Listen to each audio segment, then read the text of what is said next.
Welcome to a new channel.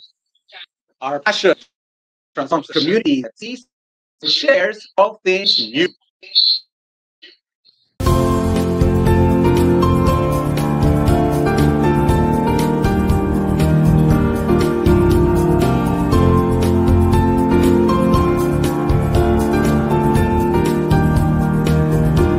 The new channel.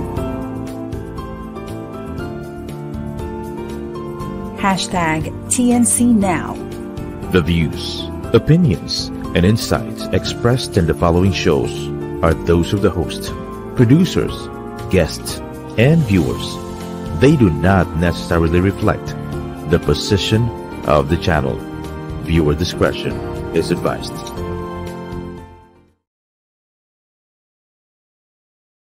I'm Erwin. I'm Carl, and we're streaming live from Kindle.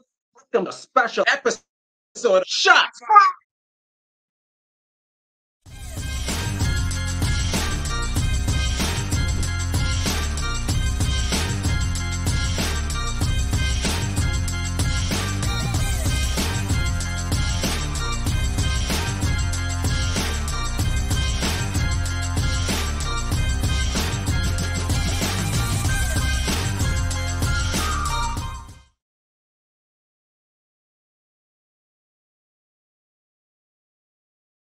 Letter, how are you? Good. How are you? I'm very good. Very exciting episode, dude.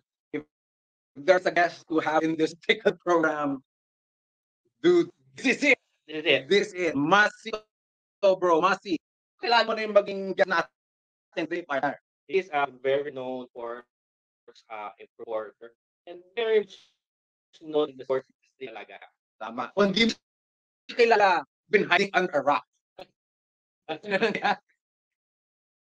So, without further ado, ladies and gentlemen, Mr. Chito Nidal.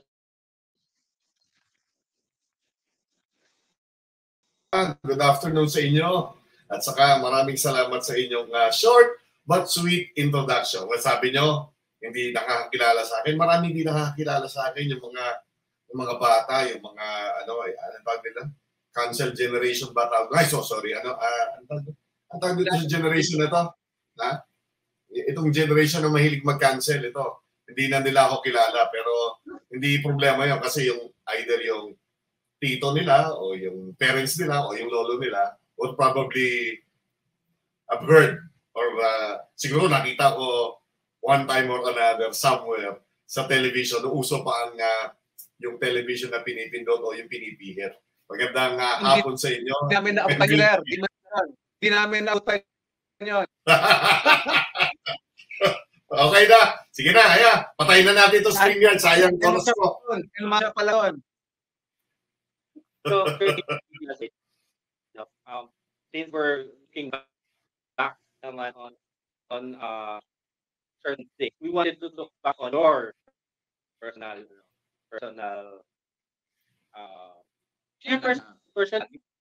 person mismo. You were born in the name of Trinidad. Pero question namin, sino pangalan ninyo, Chino? Ako, sino ba ako? Wala. Isang pinanganak sa Mandaluyong dito sa barangay ng Vergara, malapit ko sa kay nakatira, by the river, okay? Mahilig sa basketball, pinanganak sa mga magulang na parehong mga journalists who are still around, very much around. My dad's 80 years old, my mom's 79 years old. Ginagayad pa rin nila ako hanggang ngayon. Sila yung nag-influence sa akin. Pinag-aral kami sa maayos na paaralan, di ba? Kahit na alam mong mahirap ang buhay at that time. Ito, naitawid kami. Now, I'm building not just my life, but the life of my children. And I owe it all to my parents. No? Kung anong nangyari sa karir ko the last 30 years, I still owe it. I owe it to my parents. I will always owe it to my earthly parents kasi sila yung nagbigay sa akin ng opportunity, one, to be born, tapos palakihin, dalhin sa eskwela, siguraduhin magiging maayos ang buhay, siguraduhin magiging maayos ang tao, makatotohanan, and that's what you have. That's who I have become. So, yan Yan, briefly yung storya ng tito niyang si Chino Trinidad.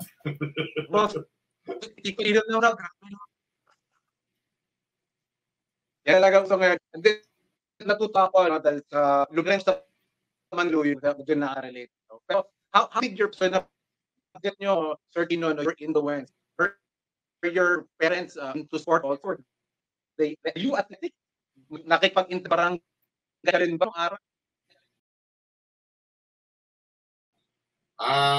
Yung paano, how do you even explain yung sa parents ko, no? Yung sa akin kasi, hindi naman nila kami pinressure o hindi nila ako pinressure whatsoever kung anong gagawin ko sa buhay ko. They just laid out kung ano yung dapat na gagawin namin, paano namin i-conduct yung buhay namin, yung merong attention to detail, yung you don't take things for granted, yung tipo na pag maghuhugas ka ng bigas, dapat walang tatapon. Pagkakain ka, huwag yung nakakalat yung sa plate, yung tumatalsik yung kanin mo, kalat-kalat ka, pagkatapos mo, yung kutsara mo, kutsarita tinidor mo, nakahampalan. Itong mga bagay nito, little did I know, yung training ngayon pala, lifetime na. And kaya ito yung gusto ko sabihin sa marami. You don't take yung mga sinasabi ng parents nyo for granted. Dahil yung mga yan will serve you hanggang kayo na yung nasa stage na kayo na yung parents o kayo na yung grandparents in the future. Make sure that you listen to your parents kasi wala naman silang ibang iniisip kung hindi yung magandang kapakanan nyo. And ako, yun yung utak ko sa mga magulang ko. Yun yung para sa akin na pinaka-importanting ginawa nila para sa akin. It's nice.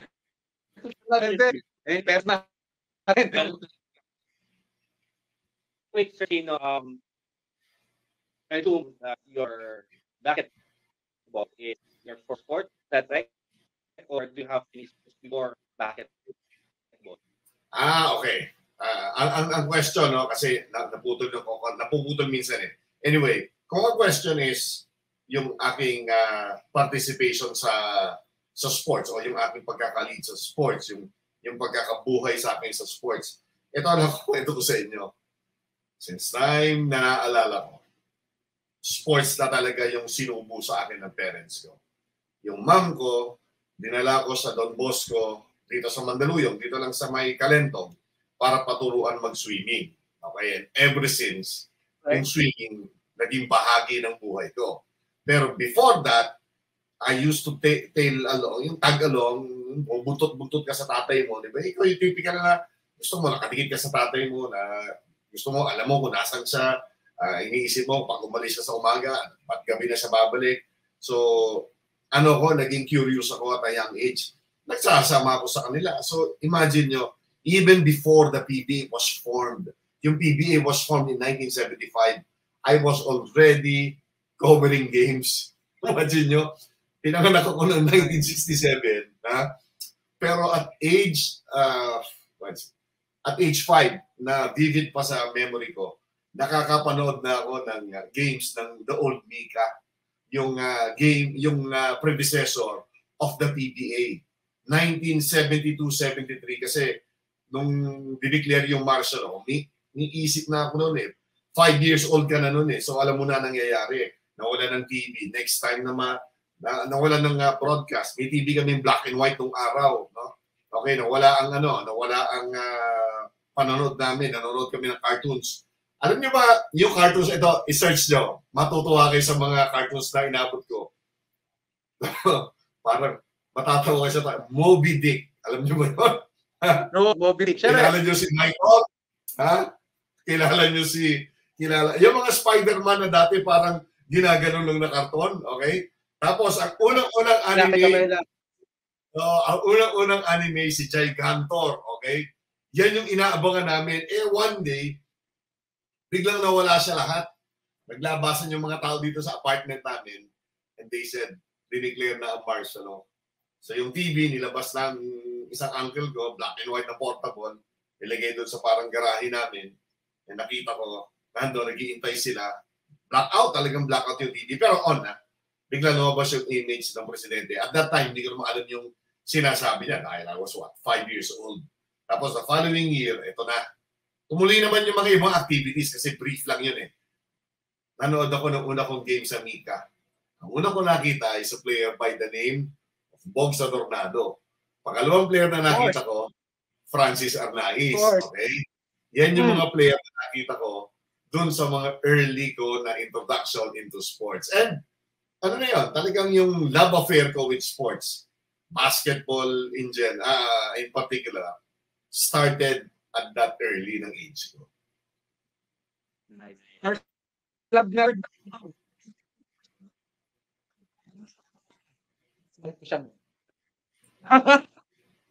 First club never tayo. Pero sa Chino, no, we're do some research na sinamin. You took a law, but you were successful in broadcast. How did you make that decision to broadcast? Ang gulo lang istorya ko, no? So, punta ko ng UP actually. Ang shot ko noon, parang 2 shots yun eh. Either I get into med school or to law school. Malapit na yung law school na doon na kasi nakapasok ako sa UP of all schools, di ba? Nung nag-apply ako sa UP, pinagtatawanan ako ng mga kabatch ko noon sa St. John's Academy kasi ambisyoso mo naman.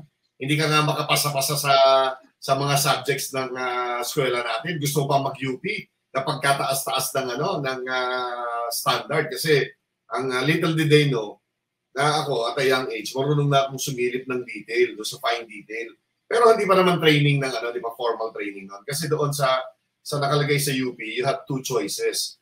Yung first choice mo, second choice mo of campus and course.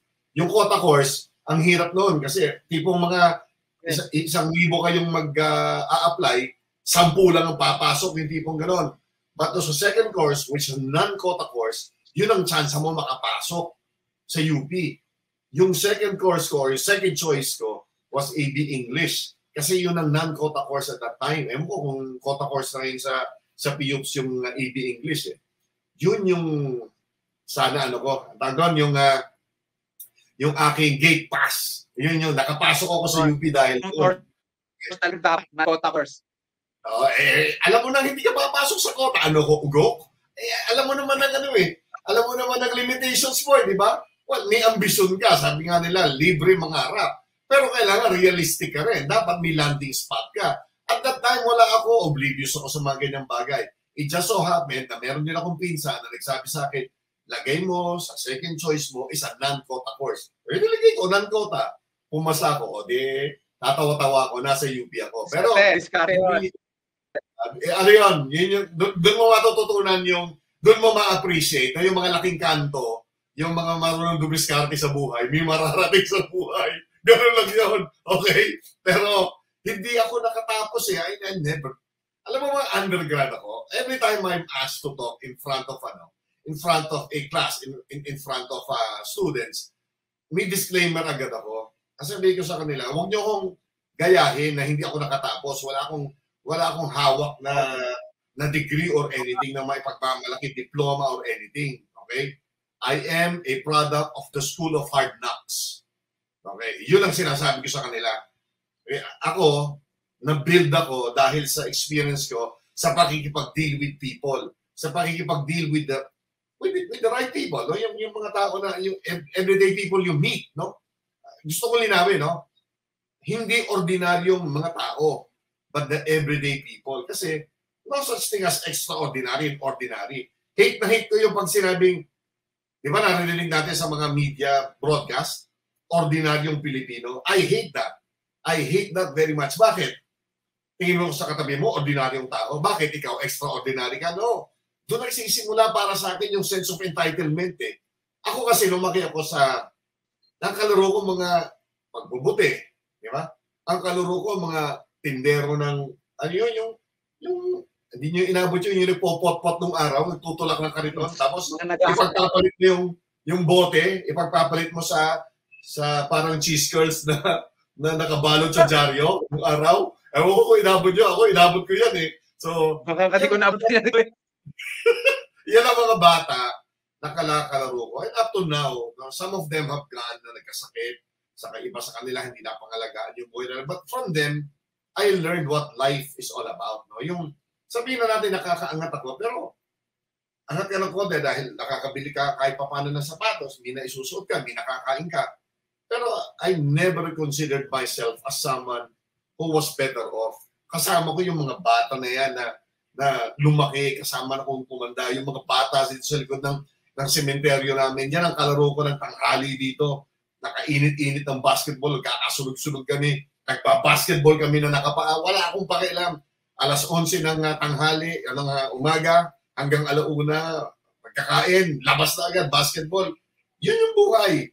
And from them, I learned a lot. Appreciation, respect sa tao, yun ang pinakamahalaga. And pinakamahalaga sa lahat, yung pagiging totoo. Totoo ka sa kung sino ka. Komportable ka sa balat mo. Di ba yung sasabi nila, you have to be comfortable sa skin mo. Ibig sabihin nun, kung sino ka, ano yung mukha mo. What you see is what you get. Yun. Yan ang story ako. And that's what makes you very relatable eh. Kaya napapanood namin, no offense, bata ka, napapanood na namin na. Kaya, torn ako, kuya, tito, itawag kayo. So, ikukuna lang ta. For purpose. I actually, Kuya Rin, we have a similar, in my experience, kasi when I was in high school, gusto niya sa summer na, yung mga barkada ko ka-basketball dun sa, from 5 o'clock to 8 o'clock. Kasi ito kami, kain lang, 8 to 9, basketball ulit, 10 to 12. Ganun, basketball is time na yun. Di ba na switch tayo, But Chino, no? So you've mentioned already your beginnings in basketball. Again, very exciting, very relatable, no? Pero as a broadcaster, when did you get the first break?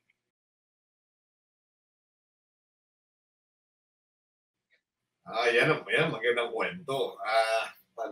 Kasi nga, di ba, yung dad ko habang siya nagsusulat, yung mom ko, later na, nung college na ako, and pa-college na yung second, yung sumunod sa akin, who's 3 years younger, tapos high school na yung bunso namin, bumalik siya dun sa first love niya, which is sports journalism through photo.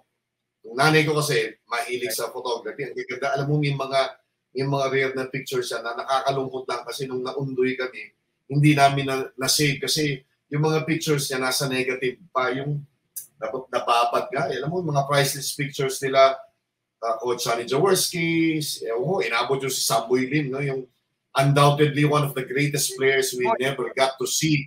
Di ba? Alam mo, si Samboy used to play dito sa amin, pupunta dito, magtatanghalian. Actually, magpa-practice siya sa RP team, magbe-break siya dito, babalik siya sa Letran. Ito, all in the mga 1985-86 to, no? Kasagsagan ng NCC. Dito tumatambay si Samboy. Naging close sa amin, parang turing sa amin nun, kapatid. Dito siya talaga, magtatanghalian, magbibilyar dito sa amin. Dati, nung uso pa yung airgun, namamaril kami ng palaka dun sa kung saan yung sky cable dito sa tabi namin. Alam mo yun yung ano ko yun yung aking, well, I don't want to call it initiation, but an introduction to dealing with people. Kaya ako, nung nag-i-interview na ako, naka-expose ako sa mga tao katulad nila Ramon Fernandez, nila atoy ko, na ini-interview ng tatay ko. So, nung dumating na sa time na ako na nakikipagkwentuhan, alam niyo, pinaka-masaya sa akin, up to now, no, every time I see the legends of Philippine basketball, yan, sila Ramon Fernandez, Chris Pafan ako, inis ako dyan. Si Sonny Jaworski, si Francis Arnaiz, naka-i-interview ko lang sa kanya 2 months ago. Nandito siya, no? Yung mga yan, hate ko kasi palagi nilang pinahihirapan yung Crispa na team ko dati. Ayan, yung suot-suot mo, Carlo, yan ang kulay ng Crispa. Tapos itong kulay namin ni... kulay Crispa, parang Boston Celtics na kapapanalo lang kanina sa isang close game. Niners yung dati natin ito. Diba? Yan ang kulay. So alam mo yun, sila Philip Cesar, sila Bernie Fabiosa, they treated me na parang ano nila, yung pamangkin nila, na nung ako na, parang hindi ko naramdaman na I was any different. Kumbaga, Siyempre, hindi ko sila ka-level. Pero, alam mo yung pag kinakausap nila, hindi ka nila i-intimidate. They welcome me with open arms. Kaya, ang sarap-sarap ng pakiramdam. Kaya ako, naging komportable ako sa pakikipagkwentuhan sa kanila. And that started yung aking career in 1990. Nagsimula ako, uso pa yung, dati may parang ganito itsura nun eh, yung tape recorder na hindi gumagano ng context, di ba? Ha? Oh, yung gano'n, yung recorder dami, tapos bibit-bitin mo, tapos mag-i-interview ka gano'n, tapos kukunin mo yung tape mo, ililipat, tapos i-play back. Yun ang trabaho ko nung araw, tumatakbo ako sa courtside, and I was interviewing lahat ng klase ng players. Alam mo sila, Ramon Fernandez, sina Atoy ko, talagang dinigay nila sa akin yung time na I treasure so much kasi yun ang naging parang bridge. No? Yun yung naging napakagandang jumping point o start-off point ng aking career of being able to talk to people. Lalong-lalo na itong mga tao na ina-adore ng marami. And imagine mo, Sonny Jaworski, nung time ko sa Vintage, takot na takot silang interviewin, parang ayaw magpa-interview. Unang interview ko kay Sonny Jaworski, winelcome niya ako na para niyang anak. Alam mo yung feeling ko na ngayon, alam mo, we can have a conversation ng buong araw that I will give you details na talagang maninindigang balahibo mo on how people treated me. Kaya pag ako nasa labas and yung babatiin ka ng tao, I make sure na pag binati ka, babati ka rin sa kanila na kahit nagmamadali ka, yung tipong tumatakbo ka sa gitna ng Ayala, nagja-jogging ka, hahatakin ka ng mga matatanda doon, magpapapicture sa'yo. Walang problema sa akin yun, kahit nasa gitna ka ng workout mo, titigil. Bakit? Kasi ganoon ako tinrato ng mga the Jaworskis, the Arnaises, the Fernandezes of this world.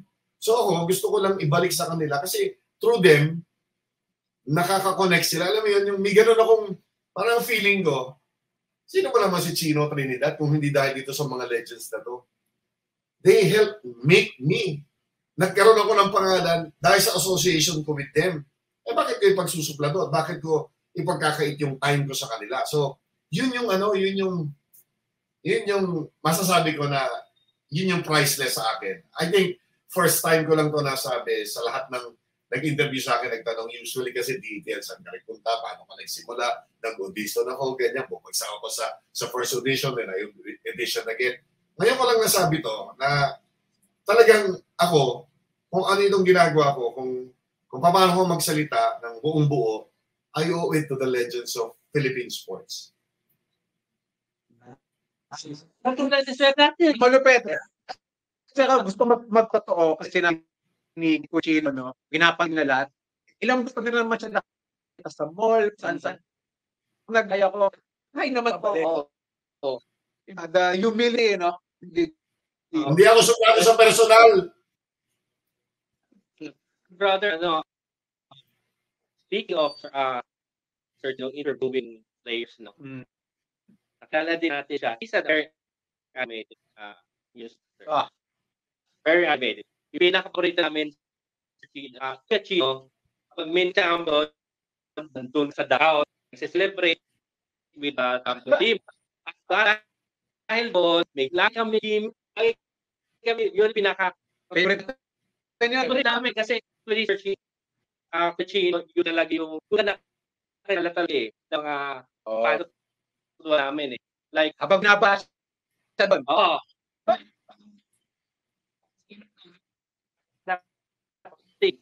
Chino, nung pinabemro paboritong game time yun? Sorry, naputol yung banda dulo. Ano yan? Anong pakiulit nga? Yung pinaka-favorite mong gimmick, like, akin, ako Chino, yung lagang snorkel eh. Alam mo, natatawa ako sa inyo. Alam mo? Nakakalimutan ko na nga yung snorkel na yun eh. Yung snorkel na gimmick na yun because that was ages ago. Para maalala mo yun. Hindi, alam mo kasi, ang sakit sa mata. Kata naman kay Kuya, kata kasi taga. Alam mo yung sasabuyan ka ng either beer. Hindi nga champagne ang pinambubuhos. Alam mo kung champagne yan, walang problema. Alam mo, sasahurin mo na inumin mo. Kaso, pinagbubuhos, minsan beer, minsan tubig lang. Pag pumunta sa mata mo, di ba yung minsan mainit na tubig pa. Alam mo ko, mamaya nga, hindi mo alam. Hindi, ano yun? Alam niyo, ang dugout celebration is one, di ba tayo, malapit lang tayo sa San Juan, yung meron dyan, pag June 24, yung basaan, parang ganun masaya lang sila talaga, babasain ka. So sabi ko, ang sinundan ko kasi was the late, great Romy Quintanar. Ewan ko, naalala niyo siya, yung ang tawag sa kanya, man on the ball. So palagi siyang nando, di ba? Tapos, nilagay-lagay siya dito na headset na gano'n. Ako sabi ko, tanggalin ko yung headset, tanggalin ko yung Americana. Pumasok kaya ako ng isang nakasnorkel ako. Nagkagulo na yung nagkagulo na sa dugout kasi hindi nila matatamaan yung mata ko. O, tignan nyo ha, kung gano'n ka groundbreaking. I was ahead of my time. Pag nanood kayo ngayon ng mga NBA, WNBA, di ba, nakagano na? Nakagagans na rin sila? Kasi masakit talaga sa mata. Ginatan nila, sir. Ginatan nila. Hindi nila napanood yun, pero sa akin, more of protection. At the same time, siyempre, nakaganon pa yung snorkel, sinuot ko pa nung una. Siyempre, ang celebration, naisip ko nung bata-bata ako, kahit pa paano, you have to also attract attention, di ba? Parang comic relief. Kasi nagsa-celebrate na kayo di ba? Pero never losing sight na ang subject pa rin are the players and the celebration around you. So ako, ang feeling ko, nakikiselebrate ako. Nung una, nagpayong pa nga ako Tapos minsan, nagkapote pa ako. Okay? Alam mo yun? Yung mga ganun, buti ka pinaalala sa akin kasi ako, nakakalimutan ko na yan, pero alam niyo yung memories of that. Kasi sasabihin sa akin, alam ba pinaka-memorable game mo? Alam niyo, sa totoo lang, sa dami ng games, hindi ako makakapili ng isa na mag-stand out. Pero ito, 1986, I think it was November. Hindi pa ako hindi pa ako broadcaster dahil nasa second year pa lang ako ng college sa UP noon.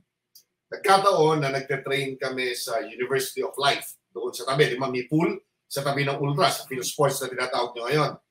Meron akong passes nung araw. Dahil sa sobrang naging scholar ako ng PBA ng matagal I think it's from 1982. Sorry. From 1985, I was issued my first PBA pass. Non-revenue. Ibig sabihin nun, makakapasok ka sa games, may ID ako. I had an ID, non-revenue nakalagay. May picture mo. And proud ako doon kasi kahit saan ako magpunta, papasok ka. Basta walang upuan. So, pipili ka lang ng place na walang nakaupo. Nang witness ko first hand, yung tinatawag yung never say die game between Ginebra at saka NCC. Narinig ko yung, alam mo, hindi ko alam kung narinig ko o nakita ko na naramdaman ko yung pagkakatama ng siko ni Jeff Moore sa mukha ni Sonny Jaworski. Gumulong siya. And he had to be taken out of the game kasi biyak yung mukha niya. Yung hiwa niya sa mukha ni Coach Sonny Jaworski required 16 stitches in and out. Itinakbo siya doon sa Medical City na buti na lang, malapit pa sa Ultra nung araw, wala pang traffic. Na, yung ngayon Westin sa tabi ng Mega Mall. Doon siya tinakbo. So, second quarter yata nangyari yun. He was out hanggang halftime. Pumasok siya kalagitnaan ng third quarter. Tandang-tanda ko yung nakita siya ng mga tao. Alam mo, naghihiyawan yung mga tao. Tapos, nakita ko si Coach Sonny Jaworski, nagmamando na. Noong una, ang pangit ng game talaga lang kasi nawala yung leader Nawala yung power nung alam mo yung iba yung leadership, iba yung alam mo na nandoon yung makikipaglaban, magbibigay sa iyo ng tapang, magbibigay sa iyo ng direction. And then pumasok siya. Masama pa rin ang game nila. Tapos yung fourth quarter, miracle of miracles. Paano mo tatalunin ng isang team na merong dalawang Amerikano that had Hector Calma, Alan Gaedic, Samboy Lim, Ibestig Dadice, na pagkalalakas. But Sonny Jaworski, not only himself, but his whole team, nanalo sila nung gabi yun. Alam mo, nandun ako.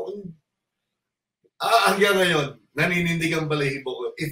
If I will be asked to tell of its story over and over again, ganito ko ikukwento pa ulit-ulit kasi nakita ko. Pag napapanood ko ngayon, parang ibinabalik niya ako sa 1986 kasi nandun ako. Doon sa may lower level, nakaganon ako. Kitang-kita ko yung gulong ni Jaworski nung tinamaan si Coach dito. Coach Sonny Jaworski. Ang galing niya rin kasi nung tinamaan siya, hindi niya inabsorb yung full impact of yung tama niya. At yung one time, pagka may oras pa kayo, I'll break down. At meron akong footage na save ko. I have a full footage. Pati yung interview niya, nabiyak yung mukha niya dito. Ang nagbo-broadcast doon. Amazing. Ma-share yun. Kailangan mapanood niyo. Ikukwento ko sa inyo ng frame for frame dahil talagang it's a game worth going back to. O, yan na lang rinigalo ko sa inyo. Yan ang papasko ko sa inyo.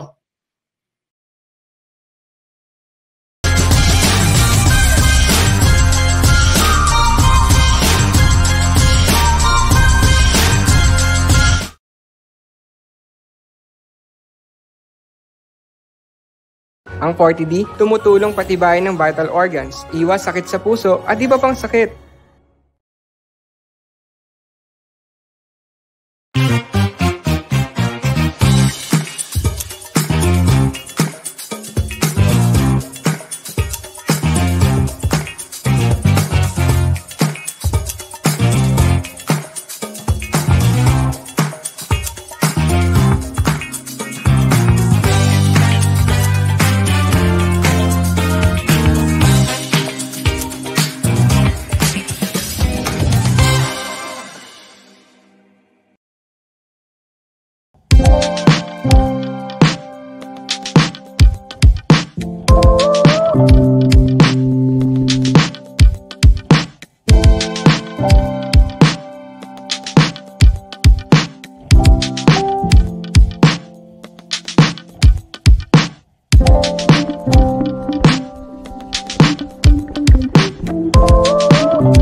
Ang ubo, mabilis lumala, kaya dapat agapan. Dapat New Solmux Advanced Syrup. May 2 times zinc para ang ubo, imbis na lumala, tulungang mabilis mawala. New Solmux Advanced Syrup. Unilab yan.